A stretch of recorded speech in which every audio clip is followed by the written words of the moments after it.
दोनों बुआ की आंख में आंसू आ गए।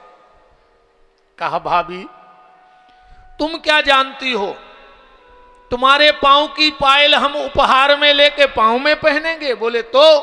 बोले पांव में नहीं पहनेंगे, हम दोनों एक एक पायल लेकर अपने माथे पे रख लेंगे, क्योंकि जिस मां ने भगवान को जन्म दिया है उसके पांव की पायल पांव में नहीं, उसके पांव की पायल तो माथे पे पहनी जाती है। और उसी दिन से, ध्यान से सुनना, उसी दिन से माताओं ने माथे पे बेंदा पहनना प्रारंभ कर दिया। जितने भी श्रृंगार माताओं के हैं, उस हर श्रृंगार में कहीं ना कहीं कोई ना कोई कथा जुड़ी है। जो बेंदा लगाती ना माताएं, ये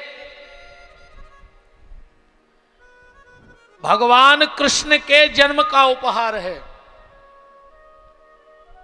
और मैंने कहीं प्रमाणित तो नहीं पढ़ा है, पर एक संत जी कह रहे थे कि जो संतान सप्तमी का व्रत आता है ना भादों में, उस दिन माताओं को बेंदा जरूर पहनना चाहिए अगर हो तो। अगर बेंदा श्रृंगार का रखा है तो बेंदा जरूर माथे पे लगा के संतान सप्तमी का पूजन करना चाहिए। उससे उनके बच्चों की अकाल मृत्यु जैसा संकट भी टल जाता है। अकाल मृत्यु जैसा संकट भी टल जाता है। कोई विघ्न बाधा, आग पानी, एक्सीडेंट का अगर कोई ऐसा योग चल रहा हो तो माता संतान सप्तमी को। और एक बात और सुन लो, अगर बेंदा ना भी हो तो कुछ भी स्वर्ण की वस्तु सिर पे रख के पूजा करनी चाहिए। कुछ ना हो तो अंगूठी फंसा लो बालों में। स्वर्ण की कोई भी वस्तु अपने सिर पे रख करके और फिर संतान सप्तमी का पूजन करने से बच्चे दीर्घायु होते हैं, लंबी उम्र वाले होते हैं। यशोदा जी ने अपनी पायल अपनी ननद को दे दी। सुखदेव जी कह रहे हैं परीक्षित, पता नहीं चल रहा कि दिन कब हो गया और रात कब हो गई, ऐसा उत्सव मनाया जा रहा है। न दिन का पता है न रात का पता है, इतने आनंद में उत्सव चल रहा है। गोपाल गोकुल रक्षायाम, कुछ ग्वालों को गोकुल की रक्षा में छोड़कर नंद बाबा टैक्स जमा करने गए मथुरा। कंस के यहां टैक्स जमा किया और टैक्स जमा करके लड्डू ले गए थे। जैसे ही कंस के सामने लड्डू रखे, कंस ने कहा नंदराज ये लड्डू। नंद बाबा ने हाथ जोड़ के कहा महाराज तुम्हारी कृपा से, तुम्हारे आशीर्वाद से बुढ़ापे में बेटा हुआ है। नंद बाबा ने जो इतना कहा तो कंस बोला जुग जुग जिए तुम्हारा लाल, अपने शत्रु का नाश करने वाला हो, मेरा आशीर्वाद है। कब हुआ है? नंद बाबा ने कहा अष्टमी की रात में कंस को 18,000 वोल्ट का करंट लगा। अब भी हम कह रहे थे कि शत्रु को नाश करवे वारो होवे, जो तो हमीरो मारवे वारो आए। 85 साल की आयु में पुत्र हुआ और अष्टमी की रात में हुआ। इसने तुरंत पूतना को भेजा। पूतना का मतलब क्या है? पूतना का मतलब है अपवित्रता। जिसके घर में अपवित्रता है वही कलयुग की पूतना है। अपवित्रता कौन सी? भोजन की अपवित्रता। आजकल तो हमने देखा लोग भोजन बनाते जा रहे और खाते जा रहे, ये अपवित्रता है। चप्पल पहन के भोजन बनने लगा, एक बार तो एक बहन जी चप्पल पहन के भोजन बना रही थी। हमने कहा क्या कर रही हो बहन? बोले गुरुजी ये पवित्र चप्पल है, पवित्र चप्पल। कौन सी है? पवित्र चप्पल है। हमने कहा तो शाम को घर वाला आए तो सिर में मार देना, दो चार कहना ये तो पवित्र चप्पल है। चप्पल भी पवित्र होती है। रात्रि में कभी भी घर में जूठा बर्तन नहीं रखना चाहिए, अभी अपवित्रता है। क्योंकि रात्रि में देखो दो चीजों का विशेष ख्याल रखना। संध्या के समय घर का मेन दरवाजा बंद नहीं होना चाहिए। सूर्यास्त के समय आपके घर का जो प्रमुख दरवाजा है वो बंद नहीं होना चाहिए, क्योंकि संध्या के समय भगवान शंकर पृथ्वी के भ्रमण को निकलते हैं। नित्य का नियम है भगवान भोलेनाथ का, संध्या को समय पृथ्वी पे भ्रमण करते हैं। तो सूर्य अस्त के 2-4-10 मिनट इस तरफ उस तरफ मेन दरवाजा खुला रखो। दूसरा, रात्रि में लक्ष्मी भ्रमण पे निकलती है, इसलिए रात्रि में घर में जूठे बर्तन नहीं होने चाहिए। और एक बात और आपसे निवेदन करके कह रहा हूं, आप करके देखना। जितने भी लोग बैठे हो, ज्यादा बड़े बड़े नियम हम आपको नहीं बताएंगे, पर सिर्फ इतना नियम बना लो कि जब भोजन करो तो पानी का गिलास दाहिनी तरफ रख के भोजन करो। बस इतना नियम बना लो। जल का गिलास दाहिनी तरफ, लोटा, अब लोटा तो कोई रखता ही नहीं है, इसलिए पवित्रता भी नहीं है। अच्छा एक बात बताओ, जिस गिलास को तुमने मुंह में पानी लगाया, मुंह में लगा के पिया, और उसी गिलास से तुमने हाथ धो लिए, तो क्या तुम्हारे जूठे हाथ मिट गए? आप खुद बताओ। मुंह का पानी है ना, मुंह में तो लगा ही गया गिलास, और उसी से तुमने हाथ धो लिए। हमारे यहां पहले लोटा गिलास अलग रखा जाता था, गिलास से पानी पियो, लोटे से हाथ धो लो। तो मेरा आप देखो, आप घर की लक्ष्मी हो, तो आप ही इतना नियम बना लो कि भोजन करने के बाद गिलास से पानी पीकर और नल के यहां जाके हाथ धोएंगे, क्योंकि आपसे घर चलेगा। एक बात और ध्यान से सुनो, घर बनाना इंजीनियर का और मिस्त्री का काम है। घर कौन बनाता है? इंजीनियर और मिस्त्री। पर घर बसाता कौन है? घर बनाने में और घर बसाने में बहुत अंतर है। घर बनाने का काम है इंजीनियर का और मिस्त्री का, पर घर बसाने का काम है घर की स्त्री का। घर स्त्री बसा सकती है, घर बसाना सबके बस की बात नहीं है। घर तो कोई भी बना लेता है, पर घर बसाना स्त्री का काम है। तो ज्यादा ना बने तो इतना ही करने लगो कि जल का लोटा, क्योंकि जल क्या है? जल है नारायण, और भोजन क्या है? अन्नपूर्णा। तो जब भी भोजन करो तो गिलास को अपने दाहिनी तरफ रख के भोजन करो। अब भोजन करने के बाद शुद्ध जल से हाथ जरूर धो। हालांकि आप लोग मानोगे नहीं, सुनने में तो आपको बहुत अच्छा लग रहा है। अभी तो लगभग सब सुधर गए, सबने निश्चय कर लिया कि आज शाम से ही ऐसा करेंगे, है ना। अभी बिल्कुल सबने सोच लिया कि आज शाम से हम भी भोजन करके अलग से हाथ धोएंगे। पर कब तक? जब तक हम बैठे हैं यहां और तुम बैठे हो, जब तक। पंडाल के बाद चंडाल, है ना। पंडाल के बाद चंडाल के ही चंडाल। बोलो वृंदावन बिहारी लाल की।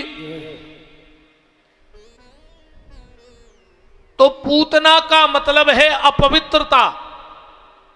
जिसके जीवन में अपवित्रता है वही कलयुग की पूतना है। अब कथा तो आप सब जानते हो। सीधी सीधी बात ये समझ लो आप तो, पूतना कैसे गई थी भगवान के पास? अपने स्तन में जहर लगा के, यही कथा है ना। कालकूट का नाम का जहर अपने स्तन में लगा के भगवान के पास गई। तो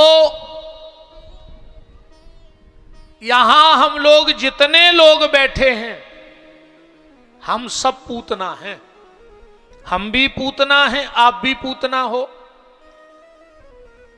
तो पूतना के स्तन में जहर था, हमारे और आपके भी स्तन में जहर लगा है।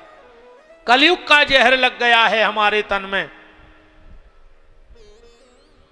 हरे कृष्णा। ले फूल तुम भी ले जाओ, बताओ माला ले जाओ, बताओ पहना दें, बताओ पहना दें।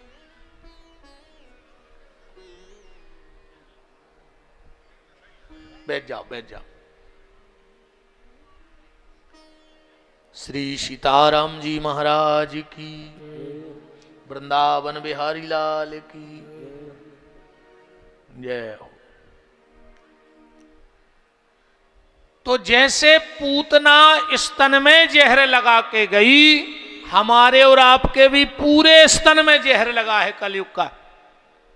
कथा सीधी सीधी है। पूतना कितनी भटकी, पर उसको मुक्ति कहां मिली? जब भगवान के चरणों में गई। ऐसे ही इस जीवात्मा को गति तब ही मिलेगी जब हम भगवान श्री कृष्ण के चरणों में अपने आप को समर्पित कर देंगे, तो हमारा भी कलयुग का जहर अपने आप उतर जाएगा।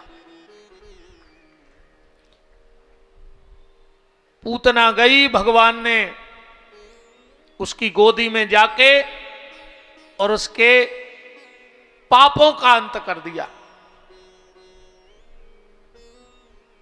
धड़ाम से पूतना गिर गई, कंस के बगीचे में गिरी। बसदेव जी से नंद बाबा मिले और बसदेव जी ने कह दिया, नंजराज जितने जल्दी हो सके अपने गांव लौट जाओ, तुम्हारे गांव में कोई उपद्रव होने वाला है। नंद बाबा लौटे, पूतना पड़ी थी और पूतना को टुकड़े टुकड़े करके जलाया गया। अच्छा, जैसे कोई अच्छा काम हो रहा हो और कोई ऐसी घटना घट जाए तो फिर वो मन नहीं लगता उस अच्छे काम में। गांव के लोगों ने विचार किया, बताओ इतना अच्छा उत्सव हो रहा था और ये पूतना दुष्टा महीना भर बाद आ जाती मरवे, बीच में आ गई तो बुलौई की सीताराम कर दी। अच्छा, छठवें दिन भगवान को मारने पूतना आई है, सातवें दिन बसदेव जी लौटे हैं और उसी दिन उसे जला दिया गया। नंद बाबा जब लौटे तो पूतना को सातवें दिन जलाया गया। गांव में चर्चा हुई, यार बुलौआ कैसे चालू हो गए, बुलौआ चालू करवाने। तो पूरे गांव के लोग इकट्ठे हुए और नंद बाबा तो चले गए थे खीर का गैया लेके, मैया बैठी थी। पूरे गांव के लोग गए, बोले मैया बधाई हो। यशोदा जी बोली, काय की बधाई? बोले आज तुम्हारे कन्हैया को जन्मदिन है। क्या सुनो, तो बोला हुआ चालू करवाने। यशोदा जी बोली, क्यों तुम लोग हमें पागल समझते हो? इतने जल्दी जन्मदिन कैसे आएगा? गांव के लोग बोले, मैया तुम्हारा कन्हैया किस दिन हुआ था? यशोदा जी बोली, बुध के दिन। तो गांव के बोले, आज बुधवार ही तो है। और यशोदा जी बोली, ए भैया तुम्हारा भगवान भलो करे, हम तो बताओ लड़का को पहलो ही जन्मदिन भूले जा रहे थे। बुलाओ बाजे वालों को। बाजे वाले आ गए, हलवा पूड़ी खीर बनने लगी, गांव के लोग चकाचक भंडारा पाने लगे। शाम को आए नंद बाबा, बोले यशोदा आज क्या है ये भंडारा? बोले बाबा आज कन्हैया का जन्मदिन है। नंद बाबा बोले जन्मदिन? बोले आज बुद्ध है। नंद बाबा बोले भगवान महीना में 4 परत हैं। और यशोदा जी बोली हम तो भूल ही गए थे, अब याद रखना। हाँ बोले अब हम याद रखेंगे। 15 दिन भय, गांव के लोग फिर इकट्ठे हो गए। मैया तना तुम्हारे लल्ला को ले आइयो। यशोदा जी बोली काहे? बोले आज वो को जन्मदिन है। यशोदा जी बोली आज ने बना पे हो हमें, आज बुद्ध है ही नहीं है। गांव के बोले हमने कहा कि बुद्ध है। बोले फिर? बोले काहे मैया अपनो कन्हैया कौन तिथि में भाव तो? यशोदा जी बोली अष्टमी में। गांव के बोले आज अष्टमी तिथि। ए आओ बैठो भैया बैठो। देखो हमें टेंशन में अपने लड़का को जन्मदिन और भूले जा रहे थे। दुआ दो बुलौआ, बुलाओ बाजे वाले। फिर बाजे वाले आ गए, फिर बुलौआ होने लगा। नंद बाबा शाम को फिर आ गए। बोले यशोदा आज क्या है? आज क्या है? बोले आज असली का जन्मदिन है। बोले क्यों? बोले आज अष्टमी तिथि है। नंद बाबा बोले भगवान महीना में 2 पड़त हैं। और यशोदा जी बोली गांव के फिर बना गए हमें। अब याद राखियो 27 दिन हुए, गांव के लोग फिर इकट्ठे हो गए। मैया जन्मदिन की बधाई। यशोदा जी बोली किसका जन्मदिन? बोले तुम्हारे कन्हैया का। यशोदा जी बोली आज ना अष्टमी है और ना आज बुधवार है, आज तुम हमें नहीं बना सकते। गांव के लोग बोले हमने कब कहा कि आज बुधवार है और अष्टमी है? बोले फिर काय का जन्मदिन? बोले क्यों मैया अपनो कन्हैया कौन नक्षत्र में भाव तो? यशोदा जी बोली रोहिणी। अरे बोले आज पंडित जी बता रहे थे कि रोहिणी नक्षत्र है, हमने सोचा तुम्हें बताया है। यशोदा जी बोली आज असली का जन्मदिन है। फिर बाजे बजने लगे, फिर उत्सव होने लगा, सब नाच गान करने लगे कि जियो श्याम लाला, जियो श्याम लाला, पीली पीली पगड़ी और रंग काला। जियो श्याम लाला, जियो श्याम लाला, पीली पीली पगड़ी और रंग काला। ताली बजाते हुए भगवान को बुलौआ आए। ऐसो न हो कि भगवान अगले जन्म में कहूं। समझ गए होंगे आगे की बात। जियो श्याम लाला, जियो श्याम लाला, पीली पीली पगड़ी और रंग काला। जियो श्याम लाला, जियो श्याम लाला, पीली पीली पगड़ी और रंग काला। हरि बोल।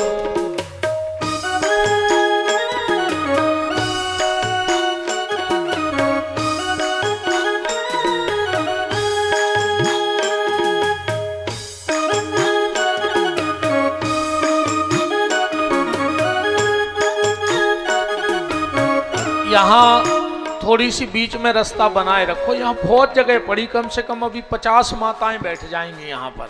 बिल्कुल थोड़ी सी बीच में रास्ता बनाए रखो। जियो श्याम लाला, जियो श्याम लाला, पीली पीली पगड़ी और रंग काला। जियो श्याम लाला, जियो श्याम लाला, पीली पीली पगड़ी और रंग काला। हरि बोल।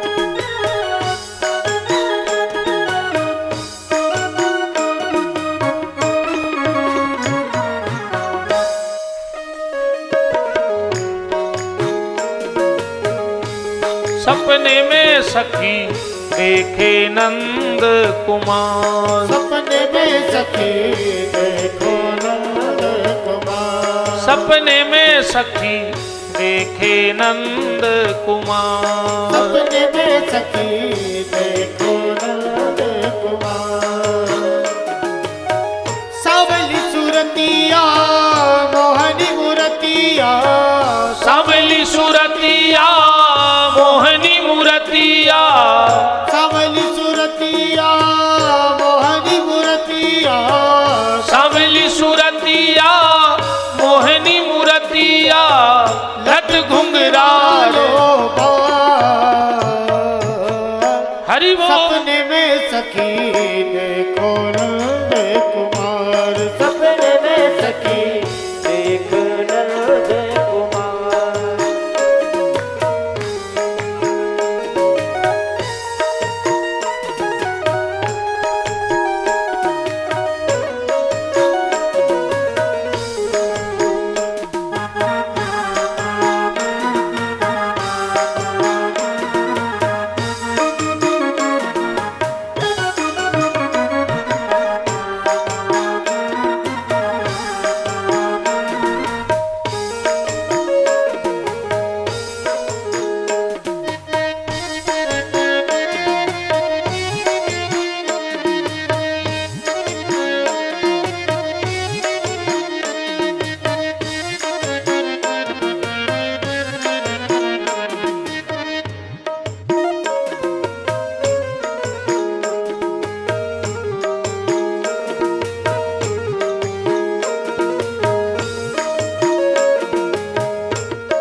श्याम लाला जियो श्याम लाला पीली पीली पगड़ी और रंग काला जियो श्याम लाला जियो श्याम लाला पीली पीली पगड़ी और रंग काला जियो श्याम लाला जियो श्याम लाला पीली पीली पगड़ी और रंग काला जियो श्याम लाला जियो श्याम लाला पीली पीली पगड़ी और रंग काला।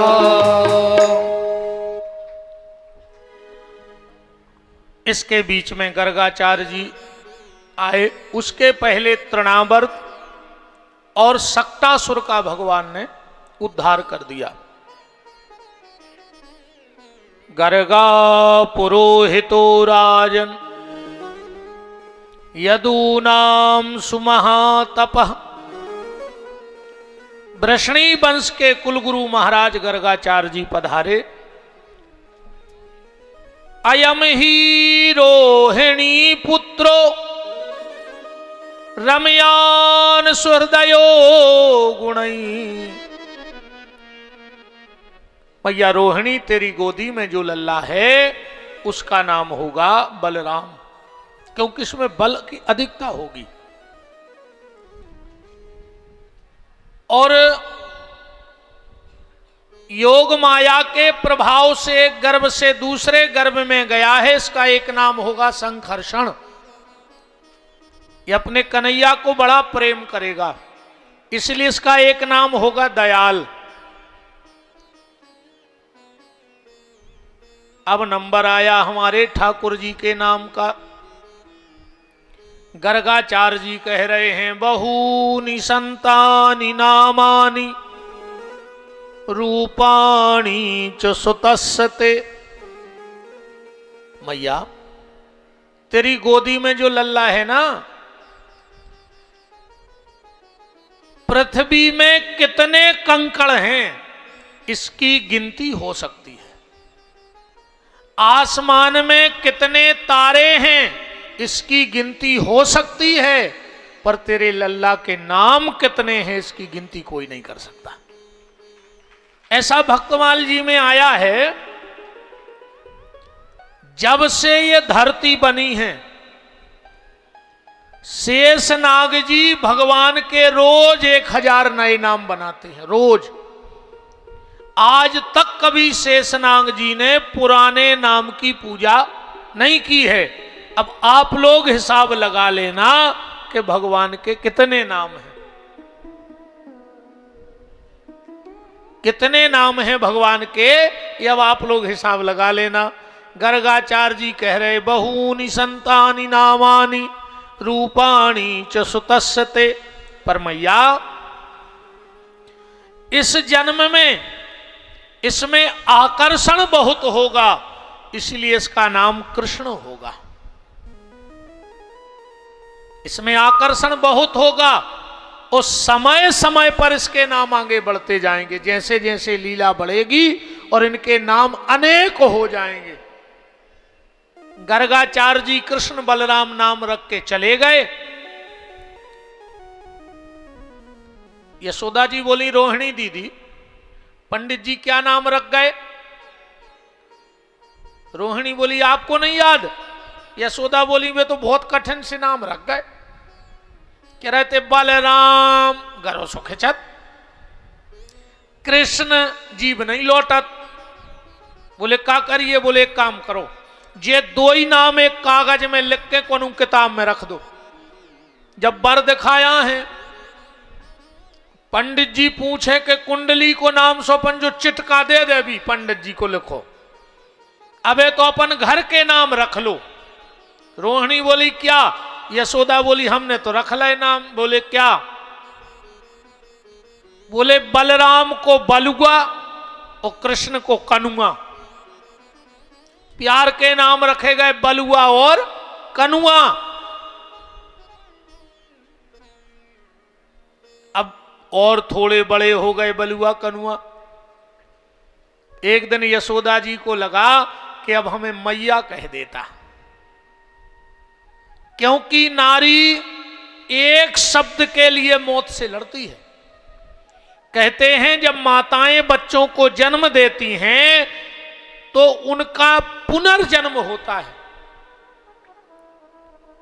और ये शब्दों की बात तो नहीं है, पर कहते हैं 1000 बिच्छू काटते हैं, जितनी तकलीफ होती है उतनी तकलीफ माताओं को प्रसव पीड़ा के समय होती है, बच्चे को जन्म देते समय। 1000 बिच्छू के काटने में जो कष्ट है वो माता को प्रसव के समय कष्ट होता है। फिर भी मां उस कष्ट को हंस के सह लेती है। क्यों? सिर्फ एक शब्द सुनने के लिए कि जब मेरा बेटा या बेटी होगी तो वो मुझे मां कहेगी। एक शब्द के लिए मौत से लड़ती हैं माताएं। कोई मां कहने वाला हो जाए तो नारी का जीवन धन्य हो जाए। अब यशोदा जी को लग रहा है कि ये हमें मां कह दे। एक दिन यशोदा जी ने उठाई मटकिया जमुना जी के लिए और भगवान के मुंह से पहली बार निकला मैया। यशोदा को तो ऐसा लगा जैसे सारे संसार के सुख आज मेरी झोली में ईश्वर ने डाल दिए हों। यशोदा जी मुड़कर बोली, कन्हैया आप तो भैया एक ही काम भगवान को दिन भर पीछे पीछे फिरे। मैया मैया। यशोदा कहीं कन्हैया।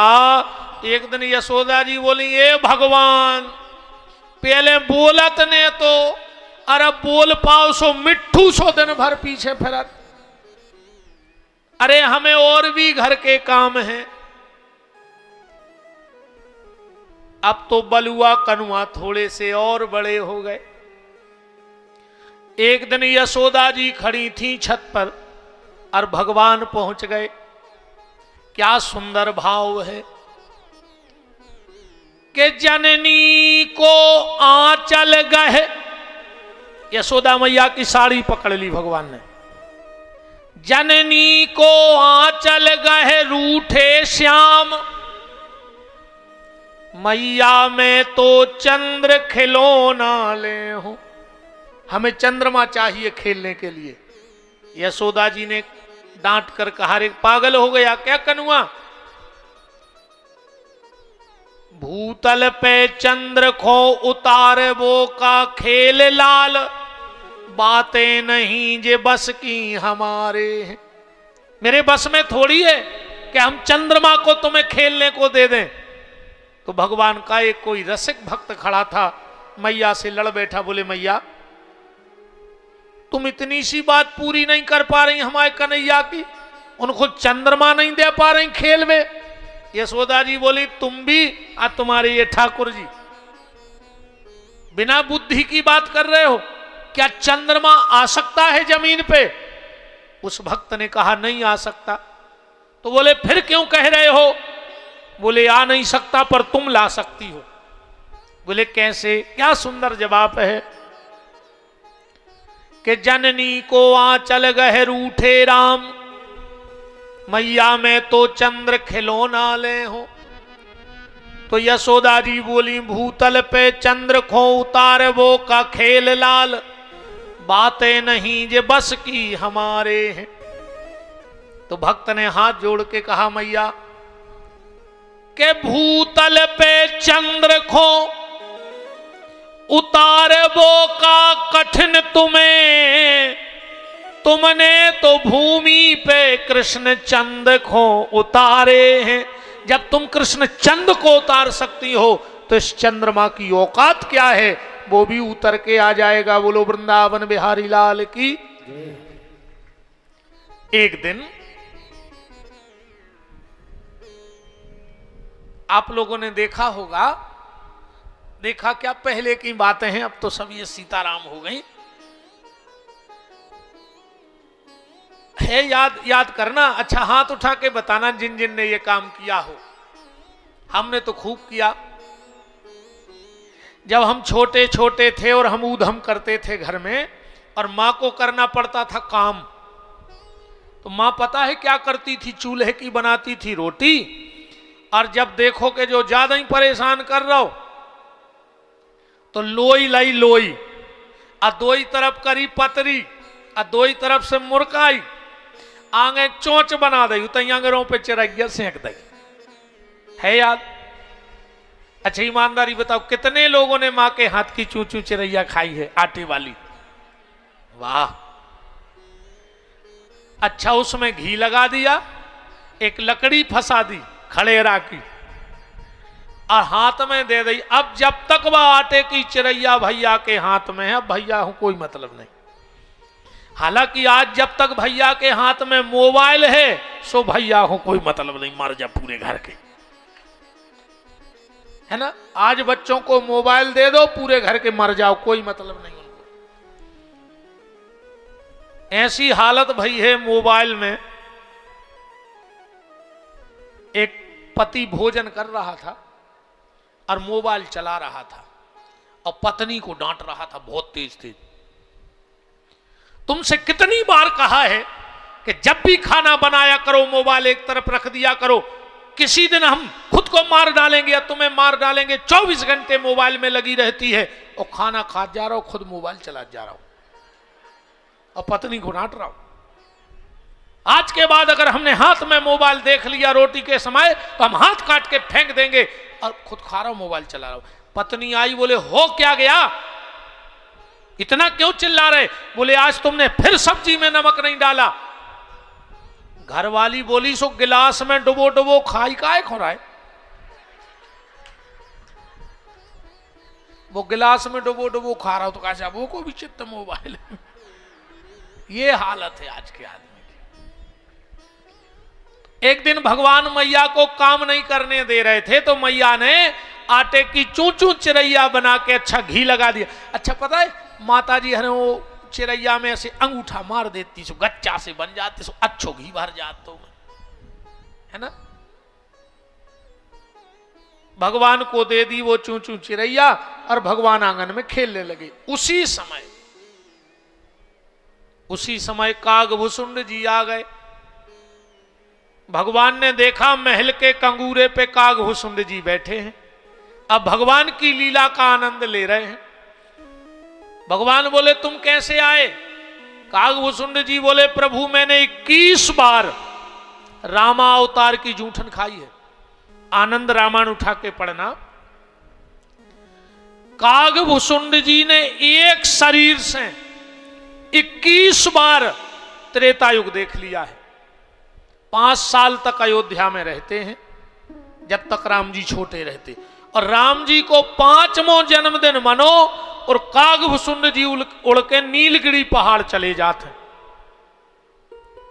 बोले फिर क्यों चले जाते? बोले हमें राम जी अच्छे नहीं लगे जब बड़े हो जा सो, हमें तो वे छोटे ही से अच्छे लगते। तो तो कागभूषुंड जी बोले प्रभु हमने 21 बार राम अवतार में आपकी जूठन खाई, तो सोचा एक बार कृष्ण अवतार की जूठन खा आए। भगवान कृष्ण बोले कि जाओ ए बार न मिले है जूठन। बोले काहे? बोले ए बार हम खुद ही लूट लूट खा रहे, तुम्हें का खुआ दें। भाई पहले हम राजा के लड़के थे लुटाते थे तो तुम लूटते थे, अब इस बार तो हम खुद ही लूटेंगे मक्खन मिश्री। इस बार प्लान चेंज होगा, जाओ ए बार न मिले है जूठन। और भगवान फिर खेल में लग गए।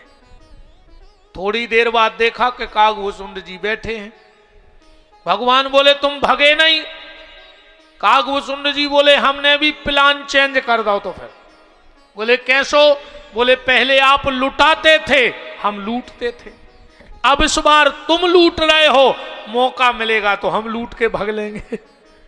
और भगवान की थोड़ी सी नजर इधर उधर हुई, कागभूषुंड जी ने उड़ान भरी और वो जूठी चूचू चिरैया आटे की लेके चले गए। रसखान जी ने बड़ा प्यारा इसका भाव गाया कि धूर भरे अति शोभित श्याम जू, कैसी बनी सिर सुंदर चोटी, कागे के भाग बड़े सजनी, हरी हाथ से ले गो माखन रोटी। अब यहां से हम जो थोड़ी सी कथा कह रहे हैं इसमें दिमाग मत लगाना, क्योंकि बांके बिहारी की जो बचपन की लीलाएं हैं वो दिमाग से समझ में नहीं आएंगी, वो दिल से सुनना। कुछ लोगों ने दिमाग लगाया था वहां जाके, ब्रह्मा ने इंद्र ने, तो पगलिया ने फेरे दो ही जने। तो जब भगवान की बाल लीलाओं में इंद्र का और ब्रह्मा का दिमाग खराब हो सकता है, तो हमारा आपका तो दिमाग खराब होना ही होना है। एक कवि ने बड़ी प्यारी बात कही है, कासों कहें कौन सुने, माने को कही की सही, जैसे ब्रज बाला नित्य बातन बताऊ थी, पालन करत जोन 14 भुवन को, सुडार के डार पे बाखों पालना झुलाऊती, और कुंज मन रंजन में कंज कर अंजन में, अलख निरंजन को अंजन लगाऊती। जो स्वयं अलख निरंजन है उसकी आंखों में अंजन लगा रही हैं, जो स्वयं अलख निरंजन है उसकी आंखों में अंजन लग रहा है। तो भगवान की जो बाल लीला है वो दिमाग से नहीं दिल से सुनो,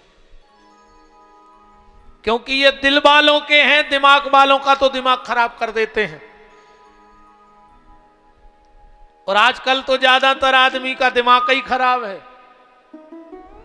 हर आदमी के घर में सब सेट है, सोफा सेट, पलंग set, diamond set, kitchen set, और आदमी शाम को कहते आज दिमाग अब सेट है। सब सेट होवे के बाद भी अगर दिमाग अब सेट भाओ तो कौन सो सेट काम करे बताओ। इसलिए भगवान से कहना कोई सेट हो चाहे ना हो, बस दिमाग सेट बना रहे। बोलो वृंदावन बिहारी लाल की। अच्छे अच्छों का दिमाग अब सेट रहता है, पर दिमाग को सेट करो। तो भगवान की अब जो हम बाल लीलाएं प्रारंभ कर रहे हैं उसको थोड़ा सा दिल से सुनना, दिमाग से मत सुनना। और दिल वाले ही दिल की बात समझते हैं। हाँ, दिल वाले ही दिल की बात समझते हैं, और जो अपना शीश कटाता है वो मुरली वाले को समझते हैं। मुरली वाले को समझना सबके बस की बात नहीं है। भगवान थोड़े से और बड़े हो गए।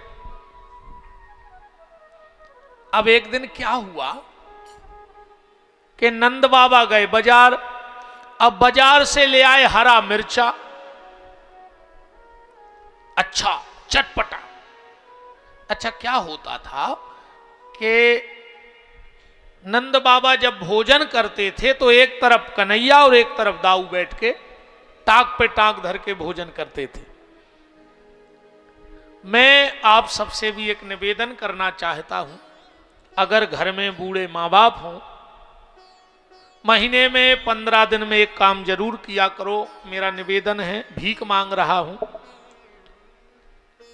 कभी कभी अपने माँ बाप के साथ भोजन किया करो।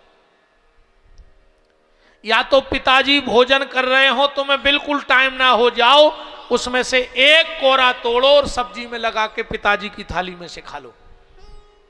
कभी मां भोजन कर रही हो, कुछ ना हो तो उसमें से पापड़ उठा के खा लो।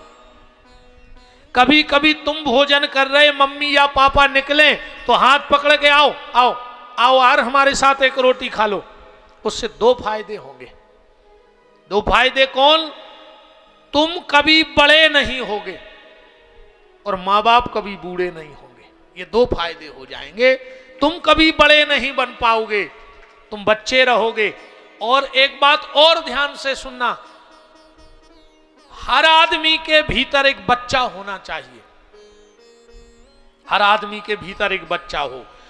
23 घंटा तुम बड़े बन के जियो, पढ़े लिखे बन के जियो, पैसे वाले बन के जियो, दिमाग वाले बन के जियो, पर 24 घंटा में 1 घंटा बच्चे बन के जियो। बिल्कुल सब भूल जाओ कौन क्या सोच रहा है। बच्चों को कोई फर्क नहीं पड़ता तुम क्या सोच रहे हो, उनको तो उनका आनंद है। इसलिए तुम भी जीवन में 24 घंटे में अपना 1 घंटे का आनंद बनाओ, बच्चे बन जाओ। बच्चों को नहीं लगता कौन क्या देख रहा है, कौन क्या सोच रहा है, उनको कुछ लेना देना नहीं तुम्हारी दुनियादारी से। हम लोग बच्चे नहीं, हम बड़े हो गए हैं। हो गए ना हम बड़े? बड़े बनो, अच्छी बात है, पर 24 घंटे में 1 घंटे को बच्चे बनो, अपनी जिंदगी जियो। तो घर में कभी बूढ़े माँ बाप भोजन करें। पर एक बात और बताएं, पूछना है, बहुत बुजुर्ग बैठे हैं, बूढ़े माँ बाप अपनी औलाद से चाहते क्या है? सिर्फ 2 चीजें चाहते हैं। मैं बहुओं से भी निवेदन करना चाहता हूं, मेरी बहनों, अपने सास ससुर को कुछ देना चाहे मत देना, 2 चीजें देती रहना। बस 2 चीजें चाहिए उनको। 2 रूखी रोटी देती रहना। गरम ना दे पाओ, सुबह की दे देना। सुबह की ना हो तो 1 दिन बाद की दे देना, कोई दिक्कत नहीं, वो खा लेंगे। अब उनको स्वाद की आवश्यकता ही नहीं बची है। 2 रूखी रोटी देते रहना बूढ़े सास ससुर, बूढ़े माँ बाप को। बस 24 घंटे में 2 मीठे शब्द बोलते रहना, तो फिर उनको तुमसे कुछ नहीं चाहिए, सिर्फ 2 मीठे शब्द बोलते रहना।